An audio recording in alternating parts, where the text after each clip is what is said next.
ದರ್ಶನ್ ರವರ ಹೆಸರಿಗೆ ಸಂಪೂರ್ಣವಾಗಿ ಮಸಿ ಬಳಿದು ಅವರ ಇಮ್ಯಾಜ್ನ ಸಂಪೂರ್ಣ ಡ್ಯಾಮೇಜ್ ಮಾಡುವಂತಹ ಚಿತ್ರ ಬಾಸ್ ಅನ್ನುವಂತಹ ಚಿತ್ರವನ್ನ ಈಗ ಕನ್ನಡ ಚಿತ್ರರಂಗದಲ್ಲಿ ಮಾಡಿದಂತ ಅವರ ಹೆಸರು ಹೇಳುವಂತಹ ಅವಶ್ಯಕತೆ ಇಲ್ಲ. ಅವರು ನಿಮಗೆ ಈಗಾಗಲೇ ಗೊತ್ತಿದ್ದಾರೆ. ಅವರಿಗೆ ಪ್ರಚಾರ ಕೊಡುವಂತಹ ಅವಶ್ಯಕತೆನೂ ನಮಗಳಿಗಿಲ್ಲ. ಈ ಚಾಲೆಂಜಿಂಗ್ ಸ್ಟಾರ್ ದರ್ಶನ್ ಸರ್ ಅವರಿಗೆ ಸಂಬಂಧಪಟ್ಟಂತಹ ಕಥೆಯನ್ನ ಬರೆದು ಏನು ಅವರ ಹೆಸರಿಗೆ ಮಸಿ ಬಳಿಯೋಕೆ ಹೊರಟಿದ್ದಾರೆ, ಇದರ ವಿರುದ್ಧ ಇವತ್ತು ಯುದ್ಧವನ್ನೇ ಮಾಡ್ತಾ ಇದ್ದಾರೆ ದರ್ಶನ್ ರವರ ಪತ್ನಿ ವಿಜಯಲಕ್ಷ್ಮಿ ಅವರು. ಯುದ್ಧ ಕಾನೂನಿನಲ್ಲಿ ಸಮರವನ್ನ ಸಾರ್ತಾ ಇದ್ದಾರೆ. ನನ್ನ ಪತಿದೇವರಾಗಿರ್ತಕ್ಕಂತಹ ಅಂದ್ರೆ ವಿಜಯಲಕ್ಷ್ಮಿ ಅವರು ಕಂಪ್ಲೇಂಟ್ ಕೊಡ್ತಾ ಇದ್ದಾರೆ. ಅಲ್ಲಿ ದರ್ಶನ್ ರವರ ಚಿತ್ರವನ್ನ ಅವರ ವೈಯಕ್ತಿಕವಾಗಿರ್ತಕ್ಕಂತಹ ಚಿತ್ರವನ್ನ ಮಾಡಿ ಅವರ ಹೆಸರಿಗೆ ಮತ್ತು ಅವರ ಇಮ್ಯಾಜ್ಗೆ ಸಂಪೂರ್ಣವಾಗಿ ಈಗೇನು ಅವರ ಜೈಲಿಗೆ ಹೋಗಿರ್ತಕ್ಕಂತಹ ಒಂದಿಷ್ಟು ವಿವಾದದ ಹೇಳಿಕೆಗಳಲ್ಲಿ ಮತ್ತು ಏನು ಈ ಹತ್ಯೆ ಕೇಸ್ನಲ್ಲಿ ಸಿಲುಕಿ ದರ್ಶನ್ ರವರು 2 ವರ್ಷ ಜೈಲಿನಲ್ಲಿದ್ದಾರೆ. ಅವರ ಇಮ್ಯಾಜ್ಗೆ ಈಗಾಗಿರುವಂತಹ ಧಕ್ಕೆ ಅಷ್ಟೇ ಅಲ್ಲ, ಇನ್ನು ಸಂಪೂರ್ಣವಾಗಿ ಅವರ ಇಮ್ಯಾಜ್ ನ ಕೆಡಿಸಿಬಿಡಬೇಕು ಅಂತ ಹೇಳಿ ಏನಿ ಬಾಸ್ ಅನ್ನುವಂತಹ ಚಿತ್ರ ಮಾಡ್ತಾ ಇದ್ದಾರೆ. ಈ ಚಿತ್ರದ ವಿರುದ್ಧ ಈಗ ವಿಜಯಲಕ್ಷ್ಮಿ ಅವರು ಕೆಂಡಾಮಂಡಲಕಾರಿ. ಆ ಚಿತ್ರ ಬಿಡುಗಡೆ ಆಗ ಕೂಡದು ಅಂತ ಇಂತಹ ಸಂದರ್ಭದಲ್ಲಿ ದರ್ಶನ್ ರವರ ಪ್ರಕರಣ ಇನ್ನೂ ಕೂಡ ನ್ಯಾಯಾಲಯದಲ್ಲಿದೆ. ಆ ನ್ಯಾಯಾಲಯದಲ್ಲಿ ನಡೀತಾ ಇರುವಂತಹ ಪ್ರಕರಣ ಬಹಳ ಗಂಭೀರವಾಗಿದೆ. ಹೈ ವೋಲ್ಟೇಜ್ ಇರುವಂತಹ ಒಂದು ಕೇಸ್ ಆಗ್ತಾ ಇದೆ.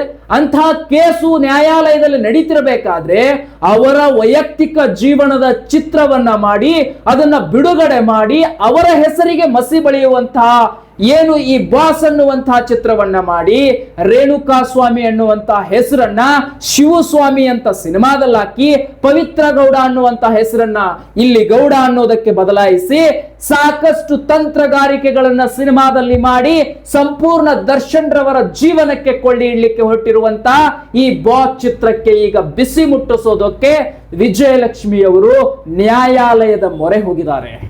ಕಂಪ್ಲೇಂಟ್ ಅನ್ನ ಕೂಡ ಕೊಟ್ಟಿದ್ದಾರೆ. ಏನಿ ಬಾಸ್ ಚಿತ್ರ 19ನೇ ತಾರೀಕು ರಿಲೀಸ್ ಆಗ್ತಾ ಇತ್ತು, ಇದನ್ನ ತಡಿಬೇಕು, ನ್ಯಾಯಾಲಯದಲ್ಲಿ ಇದನ್ನ ಮನವಿ ಮಾಡ್ಕೊಳ್ಳಿಕ್ಕೆ ವಿಜಯಲಕ್ಷ್ಮಿ ಅವರು ಕಂಪ್ಲೇಂಟ್ ಅನ್ನು ಕೂಡ ಕೊಟ್ಟಿದ್ದಾರೆ. ಇದು ನಿಲ್ಲಬೇಕು. ಇದು ಸಂಪೂರ್ಣವಾಗಿ ಸಿನಿಮಾದ ಸೆನ್ಸಾರ್ ಮಂಡಳಿಗಳು, ಸಿನಿಮಾದ ವಾಣಿಜ್ಯ ಮಂಡಳಿಯವರು ಗಮನಿಸಬೇಕು.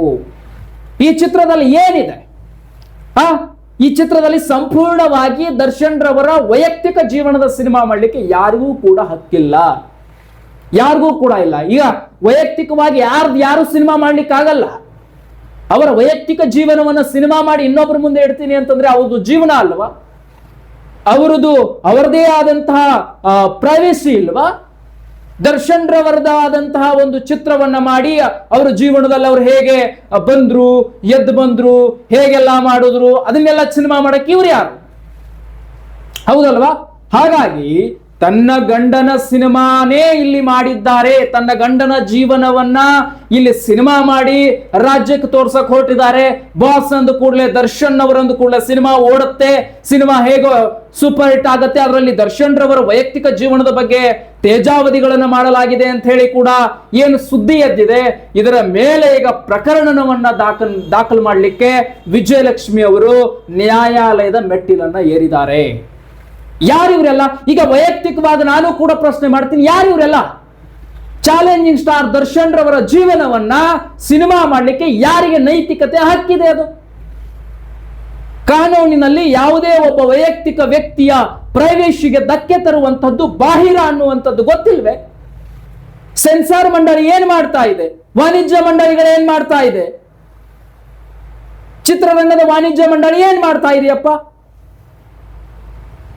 ನಿಮಗೆ ನೋಡಕ್ಕಾಗದಿಲ್ವಾ? ಈ ಚಿತ್ರ ಏನಾಗ್ತಾ ಇದೆ? ಈ ಚಿತ್ರ ದರ್ಶನ್ ರವರಿಗೆ ಸಂಬಂಧಪಟ್ಟಿದ್ದು ಅಂತ ಹೇಳಿ ಏನಿದು ಬಿಂಬಿತವಾಗ್ತಾ ಇದೆ. ಮತ್ತು ಆ ಚಿತ್ರದಲ್ಲಿ ಏನ ಚಿತ್ರವನ್ನ ರಚನೆ ಮಾಡಿದ್ದಾರೆ, ಆಕ್ಟ್ ಮಾಡಿದ್ದಾರೆ, ಅವರೆಲ್ಲರೂ ಕೂಡ ಕೇಳ್ತಾ ಇದ್ದಾರೆ.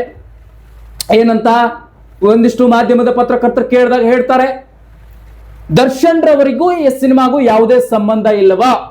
ನಾಳೆ ಈ ಸಿನಿಮಾ ರಿಲೀಸ್ ಆದ್ಮೇಲೆ ದರ್ಶನ್ ರವರ ಮೇಲೆ ಯಾವುದೇ ಪ್ರಭಾವ ಬೀರೋದಿಲ್ವಾ ಅಂತ ಪತ್ರಕರ್ತರು ಪ್ರಶ್ನೆ ಮಾಡಿದಾಗ ಇಲ್ಲ ಅಂತ ಹೇಳುವಂತ ಒಂದು ಮಾತನ್ನು ಕೂಡ ಆ ಚಿತ್ರ ರಚನೆ ಮಾಡಿರುವಂತಹ, ಚಿತ್ರಕ್ಕೆ ಪ್ರೊಡ್ಯೂಸರ್ ಮಾಡಿರುವಂತಹ, ಚಿತ್ರಕ್ಕೆ ಡೈರೆಕ್ಷನ್ ಮಾಡಿರುವಂತಹ ಒಬ್ಬರು ಕೂಡ ಬಾಯಿ ಬಿಡ್ತಾ ಇಲ್ಲ.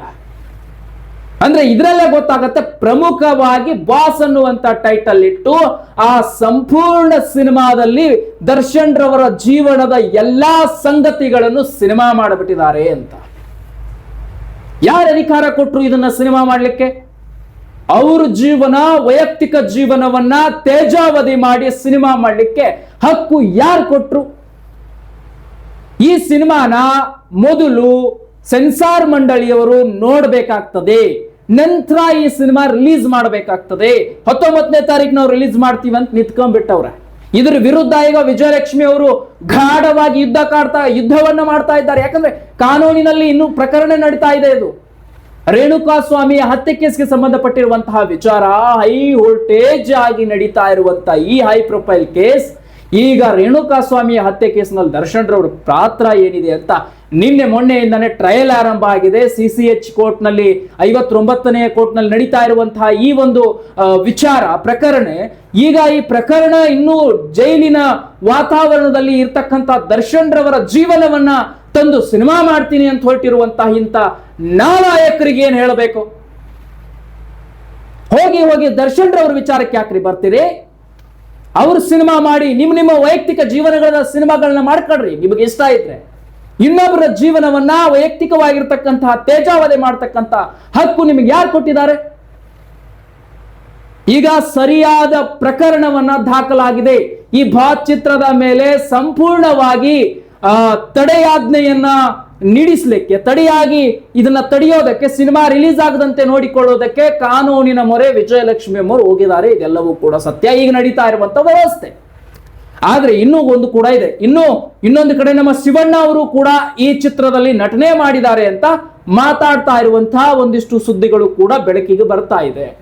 ಆದ್ರೆ ಅದ್ಭುತವಾಗಿರ್ತಕ್ಕಂಥ ಮತ್ತು ಅಷ್ಟೇ ಬುದ್ಧಿವಂತಿಕೆಯಿಂದ ಮುಂದುವರಿತಕ್ಕಂತಹ ದೊಡ್ಡ ಮನೆಯ ದೊರೆ ಆಗಿರ್ತಕ್ಕಂಥ ಶಿವಣ್ಣ ಅವರು ಈ ಚಿತ್ರದಲ್ಲಿ ನಟನೆ ಮಾಡಿದ್ದಾರಾ ಇಲ್ವಾ, ಅಥವಾ ಯಾವ ಪಾತ್ರದಲ್ಲಿ ನಟನೆ ಮಾಡಿದ್ದಾರೆ ಅನ್ನೋದು ಕೂಡ ಕುತೂಹಲಕಾರಿ ವಿಚಾರ.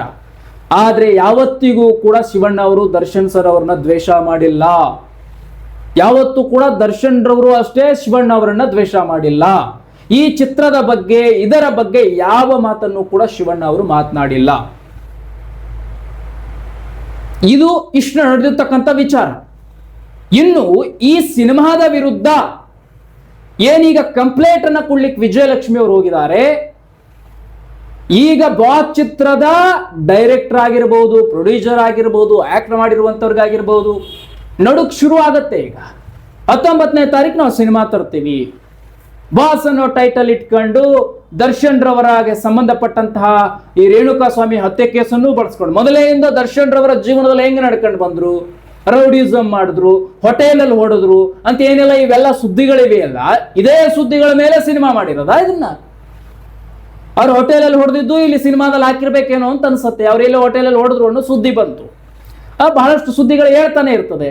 ಅವ್ರದ್ದು ದರ್ಶನ್ ಸರ್ ಅವರ ಮನೆಯ ಒಂದು ನಾಯಿ ಹೋಗಿ ಇನ್ನೊಬ್ರಿಗೆ ಯಾರಿಗೋ ಕಚ್ಚಿತ್ತಂತೆ.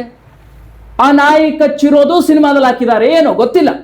ಅಂದ್ರೆ ಪ್ರತಿ ಇಂಚಿಂಚೂ ಅವರ ವೈಯಕ್ತಿಕ ಜೀವನವನ್ನ ಇಲ್ಲಿ ತೇಜಾವಧಿ ಮಾಡ್ಲಿಕ್ಕೆ ಪ್ರಮುಖ ಕಾರಣಗಳ ಮಾಡ್ಕೊಂಡು ಸಿನಿಮಾ ಮಾಡಿದ್ದಾರೆ, ಹೆಂಗೆ ಅನ್ನೋದು ಗೊತ್ತಿಲ್ಲ.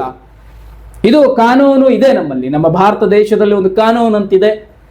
ಯಾರ ವೈಯಕ್ತಿಕ ಜೀವನವನ್ನ, ಪ್ರೈವೇಸಿಯನ್ನ ಸೋಷಿಯಲ್ ಮೀಡಿಯಾದಲ್ಲಿ ಬಂದು ನಮ್ಮಂತವ್ರು ಮಾತಾಡ್ಲಿಕ್ಕೂ ಆಗುದಿಲ್ಲ. ಯಾರ್ದೋ ಒಬ್ರದ್ದು ಪ್ರೈವೇಸಿ ಜೀವನ ತಗೊಂಡು ಬಂದು ಇಲ್ಲಿ ಹಿಂಗೆ ಹಂಗೆ ಅಂತ ಏನೇನೋ ಮಾತಾಡಕ್ ಆಗಲ್ಲ. ಇಲ್ಲಿ ಎಲ್ರಿಗೂ ಅವ್ರದೇ ಆದಂತಹ ಪ್ರೈವೇಸಿ ಜೀವನಗಳಿರುತ್ತೆ. ಅದನ್ನ ತಂದು ನಾವಿಲ್ಲಿ ಕುತ್ಕೊಂಡು ಹಂಗಂತೆ, ಇವ್ನು ಹಿಂಗಂತೆ, ಅವಳು ಹಂಗಂತೆ ಅಂತ ಮಾತಾಡಕ್ ಆಗಲ್ಲ. ಇಲ್ಲಿ ಅದ್ರ ಜೊತೆಗೆ ಸಿನಿಮಾನು ಮಾಡಕ್ ಆಗಲ್ಲ. ಅದನ್ನ ಇವ್ರೇನು ಏನ್ ಅನ್ಕೊಂಡ್ಬಿಟ್ಟವ್ರೆ ಇವರು, ಸಿನಿಮಾ ಇನ್ನೊಬ್ರು ಜೀವನ ತಂದು ಇಲ್ಲಿ ಬೀದಿಗೆ ಹಾಕಿ ನೋಡಿ ಹಿಂಗಿ ಅಂತ ಹೇಳಿ ತೋರ್ಸಕ್ಕೆ. ನಿಮ್ ಜೀವನಗಳನ್ನ ನೀವು ಸಿನಿಮಾ ಮಾಡ್ಕೊಳ್ರಪ್ಪ, ನಿಮ್ಗೆ ಯಾರು ಬೇಡ ಅಂತಾರೆ? ನಿಮ್ಗೆ ಯಾರಾದ್ರೂ ಕೇಳಕ್ ಬರ್ತಾರ ಇಲ್ಲಿ, ಹೇ ಸಿನಿಮಾ ಮಾಡ್ಕೋಬೇಡಿ, ಸಿನಿಮಾ ಮಾಡಬೇಡಿ ಅಂತ ಯಾರು ಹೇಳಕ್ ಬರ್ತಾರ ನಿಮ್ಗೆ? ಜಾಕಿ ಈ ತರ ದ್ವೇಷಗಳನ್ನ ಇಟ್ಕೊಂಡು ಸಿನಿಮಾಗಳನ್ನ ಮಾಡ್ಕೊಂಡು, ಇಲ್ಲ ದರ್ಶನ್ ರವ್ರಿಗೆ ಸಂಬಂಧವೇ ಇಲ್ಲ, ದರ್ಶನ್ ರವರಿಗೆ ಸಂಬಂಧವೇ ಇಲ್ವಾ ಅಂತ ಕೇಳಿದ್ರೆ ಅದನ್ನ ಇಲ್ಲ ಅಂತ ಹೇಳೋ ಧೈರ್ಯ ಇಲ್ಲ ಈ ಸಿನಿಮಾದ ನಿರ್ಮಾಪಕರಿಗೆ, ನಿರ್ದೇಶಕರಿಗೆ. ಕಾನೂನು ಅನ್ನೋದಿದೆ. ವಿಜಯಲಕ್ಷ್ಮಿ ಅವರು ಈಗಾಗಲೇ ಕಂಪ್ಲೇಂಟ್ ಅನ್ನ ಕೂಡ ಕೊಡ್ತಾ ಇದ್ದಾರೆ. ಸೊ ಅದ್ರ ಜೊತೆಗೆ ಇದು ಸಿನಿಮಾ ನಿಲ್ಲಬೇಕು, ಇದನ್ನ ಗಮನಿಸ್ಬೇಕು ಸಿನಿಮಾನ ಅಂತ ಹೇಳಿ ಕೂಡ ಈಗ ವಿಜಯಲಕ್ಷ್ಮಿ ಅಮ್ಮವ್ರು ಕೊಡ್ತಾ ಇರುವಂತಹ ಕಂಪ್ಲೇಂಟ್ ಕೂಡ ಈಗ ರಿಜಿಸ್ಟರ್ ಆಗುತ್ತೆ ಕಂಪ್ಲೇಂಟು. ಸೊ ಅದಾದಮೇಲೆ ನಂತರದಲ್ಲಿ ಯಾರ ಮೇಲೆಯೂ ಕೂಡ ವೈಯಕ್ತಿಕವಾಗಿರ್ತಕ್ಕಂಥ ದ್ವೇಷವನ್ನು ಇಡಬಾರ್ದು.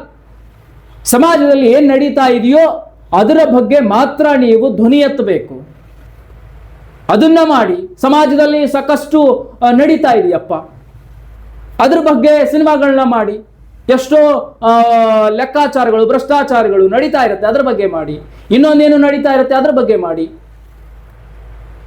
ನಮ್ಮ ದುನಿಯಾ ವಿಜಯ್ ಸರ್ ಮಾಡ್ತಾರೆ ನೋಡಿ, ಡ್ರಗ್ಸ್ ಬಗ್ಗೆ ಎಲ್ಲ ಮಾಡೋದು, ಎಂತೆಂಥ ಸಮಾಜಕ್ಕೆ ಉತ್ತಮವಾಗಿರುವಂತಹ ಸಿನಿಮಾಗಳನ್ನ ಮಾಡಿದ್ರು. ಆ ತರಹ ಏನಾದರೂ ಮಾಡ್ರಿ, ಸಮಾಜಕ್ಕೆ ಒಳ್ಳೇದಾಗ. ಇಲ್ಲ ಕಮರ್ಷಿಯಲ್ ನಿಮ್ಮದಲ್ಲ ಇನ್ನೊಂದು ಮತ್ತೊಂದು ಯಾವುದಾದ್ರು ಮಾಡ್ಕೊಳ್ರಿ. ಅದನ್ನು ಬಿಟ್ಟು ಇಂಥ ದೊಡ್ಡ ನಟನ ಚಿತ್ರ ತಗೊಂಡು ದೊಡ್ಡ ನಟನಾಗಿರ್ತಕ್ಕಂಥ ದರ್ಶನ್ರವರ ಜೀವನವನ್ನು ಸಿನಿಮಾ ಮಾಡ್ಲಿಕ್ಕೆ ನಿಮಗೇನು ಮಾನ ಮರ್ಯಾದೆ ಅನ್ನೋದು ಸ್ವಲ್ಪನಾದ್ರೂ ಬೇಕಲ್ಲ ಮನುಷ್ಯನಿಗೆ. ನಮಗೆ ಯಾರ ಮೇಲೂ ಕೊಡೋ ವೈಯಕ್ತಿಕ ದ್ವೇಷಗಳಿಲ್ಲ. ಸಮಾಜದಲ್ಲಿ ಒಬ್ಬ ಗಣ್ಯ ವ್ಯಕ್ತಿಯ ನಟ ಇದ್ದಾರೆ, ಇನ್ನೂ ಕೂಡ ಕೇಸ್ ನಡೀತಾ ಇದೆ, ಪ್ರಕರಣ ದಾಖಲಾಗಿದೆ, ಹೆಸರು ಕೇಳಿ ಬಂದಿದೆ. ರೇಣುಕಾಸ್ವಾಮಿ ಹತ್ಯೆ ಕೇಸ್ನಲ್ಲಿ ದರ್ಶನ್ರವರು ಇದ್ದಾರೆ ಅಂತೇಳಿ 2 ವರ್ಷದಿಂದ ಅವರು ನೊಂದು ಜೈಲಿನಲ್ಲಿದ್ದು ಅವರ ಜೀವನ ಮತ್ತು ಆ ಕಡೆ ತೀರ್ಕೊಂಡಿರುವಂತಹ ಹತ್ಯೆ ಆಗಿರ್ತಕ್ಕಂಥ ರೇಣುಕಾಸ್ವಾಮಿ ಅವರ ಕುಟುಂಬದ ಜೀವನ. ಸೊ ಹೆಂಗಿದೆ, ಏನು ನಡೀತಾ ಇದೆ, ವ್ಯವಸ್ಥೆ ಏನಾಗ್ತಾ ಇದೆ ಅನ್ನುವಂಥದ್ದನ್ನು ಬಿಟ್ಟು ನಿಮ್ಮದೇ ಆದಂಥದ್ದೊಂದು ಬೇಳೆ ಬೇಯಿಸ್ಕೊಳ್ಳಿಕ್ಕೆ ಸಿನಿಮಾ ಮಾಡ್ತೀನಿ ಅಂದರೆ ಹೆಂಗ್ರಿ ಇದು? ಸೊ ಅದನ್ನ ಸಾಮಾಜಿಕವಾಗಿ ನಾವು ಇದನ್ನ ವಿರೋಧಿಸ್ತೀವಿ, ಸಮಾಜದವಾಗಿ ನಾವು ಇದನ್ನ ವಿರೋಧಿಸ್ತೀವಿ. ಒಬ್ಬ ವ್ಯಕ್ತಿಯ ಪ್ರೈವೇಶಿಗೆ ಧಕ್ಕೆ ತಂದ್ರೆ ಅದನ್ನ ನಾವು ವಿರೋಧ ಮಾಡ್ತೀವಿ. ಯಾಕಂದ್ರೆ ಕಾನೂನಿನಲ್ಲಿ ಅದಿದೆ, ಯಾವುದೇ ವ್ಯಕ್ತಿಯ ಪ್ರೈವೇಶಿ ಜೀವನವನ್ನು ಹಾಳು ಮಾಡ್ಲಿಕ್ಕೆ ಯಾರ ಕೈಲೂ ಇಲ್ಲ. ದರ್ಶನ್ರವರ ತಂಟೆಗೆ ಹೋಗ್ತಕ್ಕಂಥ ಅವಶ್ಯಕತೆನೂ ಇಲ್ಲ. ಸುಮ್ಮನೆ ಅವರು ಒಳಗಡೆ ಇದಾರಂದು ಮಾತ್ರಕ್ಕೆ ನೀವು ಏನು ಬೇಕಾದರೂ ಮಾಡ್ತೀರಿ, ಹೊರಗಡೆ ಅಂದ್ರೆ ಹಂಗಿಲ್ಲ.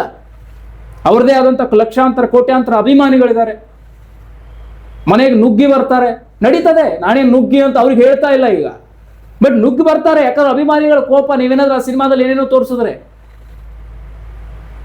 ಏನೇನೋ ನಡೆಯುತ್ತೆ. ಸೊ ಅದ್ರಿಗೋಸ್ಕರ ಈ ಸಿನಿಮಾ ರಿಲೀಸ್ ಆಗದೆ ಇರೋದೇ ಒಳ್ಳೇದು. ಏನಾಗ್ತದೆ ಅನ್ನೋದು ಕಾನೂನು ಯಾವ ನಿರ್ಧಾರ ತಗೊಳ್ತದೆ ಅದಕ್ಕೆ ನಾವು ಕೂಡ ಮನ್ನಿಸ್ತೀವಿ, ಅದಕ್ಕೆ ನಾವು ಕೂಡ ತಲೆಬಾಗ್ತೀವಿ ಅಂತ ಹೇಳ್ತಾ ಈ ಒಂದು ಸುದ್ದಿಯ ವಿಚಾರವನ್ನ ಈಗ ನಿಮ್ಗೆ ತಲುಪಿಸಿದ್ರಿ. ದಯವಿಟ್ಟು YGN ಸರ್ಕಾರ ಚಾನಲ್ ಸಬ್ಸ್ಕ್ರೈಬ್ ಮಾಡಿ, ಆದಷ್ಟು ಸರಿ ಮಾಡಿ. ಮತ್ತೆ ಮುಂದಿನ ವಿಡಿಯೋದಲ್ಲಿ ನಿಮ್ಮನ್ನ ಭೇಟಿ ಮಾಡ್ತೀನಿ. ನಮಸ್ಕಾರ.